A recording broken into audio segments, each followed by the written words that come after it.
Mganga, sasa si tungepiga kisomo mafollowers wangekuja. Sasa hii ni miti shamba gani? 40 kichanganya na mvinde hapa ngikupaka nini ngikufanya ile. Usinipake. Kwani kuna dawa zingine? Dawa nyingine iko itabidi tupige kisomo. Itabidi ulete kreti 2 za tomato.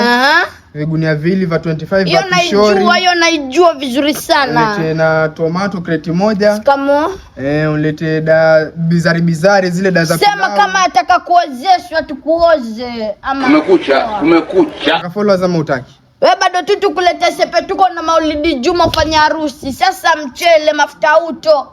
Sasa sikuelewi mganga. Paka nakuta mganga ustadi shehe makanzu. Wataka followers utaki? Sasa nilete vitu vingapi? Lete paka tonobari na sepetuko. Sawa. Sini basi yote kakuoa, sitaki mafollowers, nkarea sana.